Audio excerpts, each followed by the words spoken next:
Hello friends, आज की इस वीडियो में मैं लेकर आई हूँ आप सभी के लिए 30+ इम्पॉर्टेंट एमसीक्यूज़ जो कि हाल फिलहाल की परीक्षाओं में बहुत ही ज़्यादा पूछे जाते हैं। तो वीडियो को ध्यान से देखिएगा। दोस्तों, हमारा पहला क्वेश्चन है कि दोनों ध्रुवों को जोड़ने वाली वह काल्पनिक रेखा जो भूमध्य रेखा को समकोण पर प्रतिच्छेद करती है क्या कहलाती है? तो दोस्तों, वह कहलाती है देशांतर। तो ऑप्शन ए यहाँ से बिल्कुल सही हो जाएगा, देशांतर। नेक्स्ट क्वेश्चन हमारा दूसरा नंबर की दो देशांतर रेखाओं के बीच की दूरी निम्न में से किस नाम से जानी जाती है?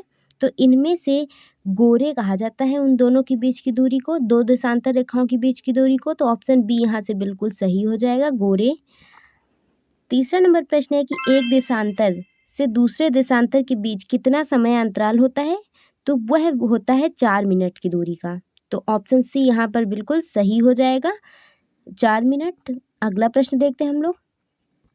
4 नंबर क्वेश्चन है कि मकर रेखा निम्न में से किस देश से होकर नहीं गुजरती? तो इनमें से जो मकर रेखा है वो फिलीपींस से होकर नहीं गुजरती। तो ऑप्शन डी यहाँ से बिल्कुल सही हो जाएगा, फिलीपींस। 5 नंबर क्वेश्चन है कि पृथ्वी 1 घंटे में कितने देशांतर घूम लेती है?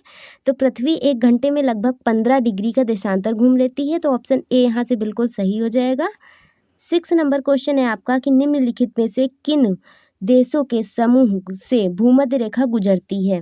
तो जो भूमध्य रेखा है वो कोलंबिया, केन्या और इंडोनेशिया से होकर गुजरती है। तो ऑप्शन बी बिल्कुल सही हो जाएगा, कोलंबिया, केन्या और इंडोनेशिया। 7 नंबर क्वेश्चन है कि भूमध्य रेखा से उत्तर या दक्षिण भूमध्य रेखा से उत्तर या दक्षिण किसी दिए गए स्थान की कोणीय दूरी क्या कहलाती है? तो दोस्तों, वह कोणीय दूरी जो कहलाती है वह है अक्षांश। क्या है? अक्षांश। तो ऑप्शन सी बिल्कुल सही हो जाएगा, वो कोणीय दूरी अक्षांश होती है। 8 नंबर क्वेश्चन है कि निम्नलिखित में से कौन सा वृहत वृत्त यानी कि ग्रेट सर्कल का उदाहरण है? तो इनमें से जो मकर रेखा नहीं, भूमध्य रेखा है वो ग्रेट सर्कल का उदाहरण होती है। तो ऑप्शन डी यहाँ से बिल्कुल सही हो जाएगा, भूमध्य रेखा। 9 नंबर क्वेश्चन है कि ट्रॉपिक ऑफ कैंसर निम्न में से क्या है?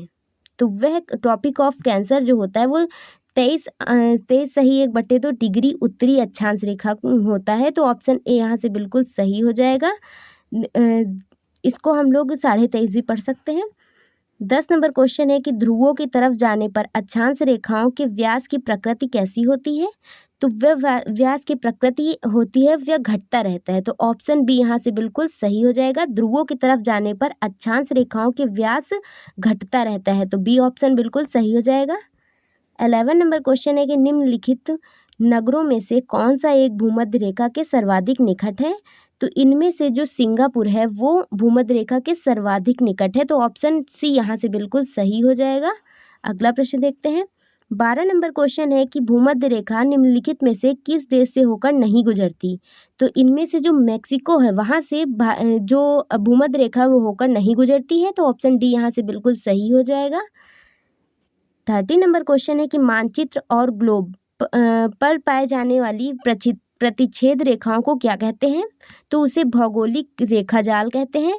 जो मानचित्र और व ग्लोब पर पाई जाने वाली प्रतिच्छेद रेखा जो होती है वो भौगोलिक रेखाजाल होती है। तो ऑप्शन ए यहाँ से बिल्कुल सही हो जाएगा। 40 नंबर क्वेश्चन है कि 49 डिग्री नॉर्थ अक्षांश किस किस के बीच सीमांकन करता है? तो वह करता है आपका ऑप्शन नंबर बी यानी कि अमेरिका और कनाडा के बीच में। तो बी ऑप्शन बिल्कुल सही हो जाएगा। 50 नंबर क्वेश्चन है कि विषुवत रेखा के समानांतर कल्पित रेखाएं क्या कहलाती हैं? तो वह रेखाएं अक्षांश रेखाएं कहलाती हैं दोस्तों। तो ऑप्शन सी बिल्कुल सही हो जाएगा, अक्षांश रेखाएं। नेक्स्ट क्वेश्चन देखते हैं। 16 नंबर क्वेश्चन है कि देशांतरों की संख्या कितनी है? तो देशांतरों की संख्या 360 है। तो ऑप्शन डी यहाँ से बिल्कुल सही हो जाएगा, 360। चलिए अगला प्रश्न देखते हैं। 17 नंबर क्वेश्चन है कि पृथ्वी के उत्तरी ध्रुव एवं दक्षिणी ध्रुव को मिलाने वाली रेखा क्या कहलाती है? तो दोस्तों, यह रेखा देशांतर रेखा कहलाती है। उत्तरी ध्रुव और दक्षिणी ध्रुव को मिलाने की वाली रेखा देशांतर रेखा कहलाती है। तो ऑप्शन ए बिल्कुल सही हो जाएगा, बड़ा इंपॉर्टेंट क्वेश्चन है। 18 नंबर क्वेश्चन है कि प्रधान मध्याह्न रेखा किस स्थान से होकर गुजरती है? तो ये ग्रीनविच से होकर गुजरती है। तो ऑप्शन नंबर बी यहाँ से बिल्कुल सही हो जाएगा, ग्रीनविच। प्रधान मध्याह्न रेखा जो होती है वो ग्रीनविच होकर गुजरती है। 19 नंबर क्वेश्चन है कि निम्नलिखित में से कौन सा कथन असत्य है। तो इनमें से जो कथन असत्य है वह है देशांतर रेखाओं की कुल संख्या 180 है, जो कि असत्य है। तो ऑप्शन सी यहाँ से बिल्कुल सही हो जाएगा।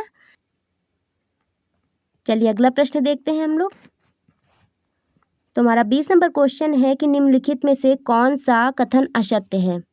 तो इनमें से जो कथन असत्य हो जाएगा वह है ऑप्शन नंबर डी, यानी कि किसी भी स्थान की प्रधान यामोत्तर से कोणीय दूरी को उस स्थान का अक्षांश कहा जाता है।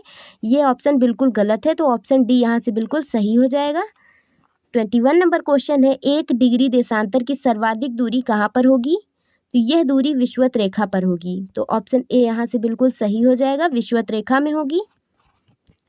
22 नंबर क्वेश्चन है कि कर्क रेखा कहाँ से नहीं गुजरती। जो कर्क रेखा है वो नेपाल से नहीं होकर गुजरती है। तो ऑप्शन बी यहाँ से बिल्कुल सही हो जाएगा, नेपाल। 23 नंबर क्वेश्चन है कुल अक्षांशों की संख्या कितनी है।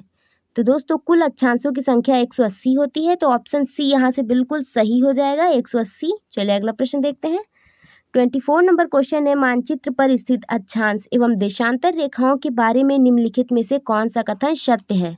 तो इनमें से कथन जो सत्य हो जाएगा वह है आपका ऑप्शन नंबर डी, यानी कि दोनों एक दूसरे को लंबवत काटती हैं। जो अक्षांश और देशांतर रेखाएं होती हैं वे दोनों एक दूसरे को लंबवत काटती हैं। तो ऑप्शन डी बिल्कुल सही हो जाएगा। 25 नंबर क्वेश्चन है मकर रेखा अथवा 23 डिग्री दक्षिण अक्षांश वृत्त निम्नलिखित में से कहाँ से होकर गुजरती है। तो वो मालागासी से होकर गुजरती है दोस्तों। तो ऑप्शन ए यहाँ से बिल्कुल सही हो जाएगा, मालागासी। अगला प्रश्न देखते हैं। अगला प्रश्न 26 नंबर क्वेश्चन है कि धरातल पर 1 डिग्री अक्षांश की दूरी निम्न में से किसके बराबर होती है।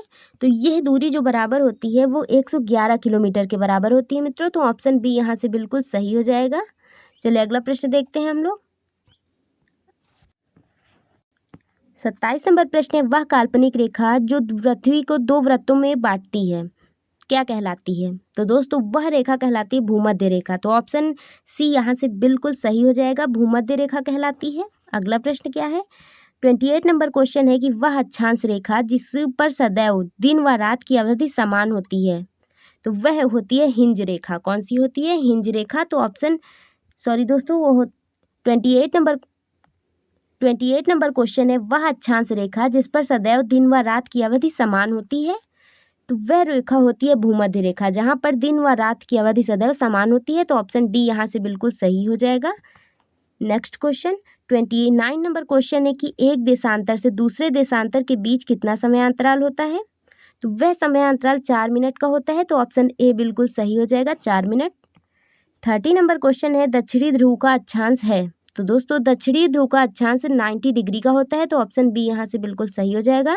दक्षिणी ध्रुव का अक्षांश 90 डिग्री सेल्सियस का होता है, 90 डिग्री का सॉरी। ग्रीनविच रेखा से तात्पर्य है। तो ग्रीनविच रेखा से तात्पर्य 0 डिग्री देशांतर होता है। तो ऑप्शन सी यहाँ से बिल्कुल सही हो जाएगा। ग्रीनविच रेखा से तात्पर्य 0 डिग्री देशांतर। 32 नंबर क्वेश्चन है वह 2 अक्षांश रेखाओं के बीच की दूरी होती है। तो 2 अक्षांश रेखाओं के बीच की दूरी जो होती है वो लगभग 111 किलोमीटर की दूरी होती है। तो ऑप्शन डी यहाँ से बिल्कुल सही हो जाएगा, 111 किलोमीटर। 33 नंबर क्वेश्चन है देशांतरीय दूरी 1 घंटे के समयांतराल के बराबर होती है। तो वह क्या होती है। तो ऑप्शन ए यहाँ से बिल्कुल सही हो जाएगा, यानी कि 15 डिग्री होती है। तो ऑप्शन ए यहाँ से बिल्कुल सही हो जाएगा। 34 नंबर क्वेश्चन है आपका कि उत्तरी गोलार्ध में भू धरातल अधिकतम है। तो वह अधिकतम है 30 डिग्री नॉर्थ और 40 डिग्री नॉर्थ, यानी कि 30 से 40 डिग्री नॉर्थ की ओर। तो ऑप्शन बी यहाँ से बिल्कुल सही हो जाएगा। 35 नंबर क्वेश्चन है कि यहाँ पर दिन और रात एक समान होते हैं। तो वह भूमध्य रेखा में दिन और रात एक समान होते हैं। तो ऑप्शन सी यहाँ से बिल्कुल सही हो जाएगा। 36 नंबर क्वेश्चन है अक्षांश भूपृष्ठ पर भूमध्य रेखा के उत्तर या दक्षिण एक बिंदु की कोणीय दूरी होती है। तो अक्षांश भूपृष्ठ पर भूमध्य रेखा के उत्तर या दक्षिण एक बिंदु पर कोणीय दूरी जो होती है वो भूमध्य रेखा से मापी जाती है। तो ऑप्शन डी यहाँ से बिल्कुल सही हो जाएगा। चलिए अगला प्रश्न में देखते हैं।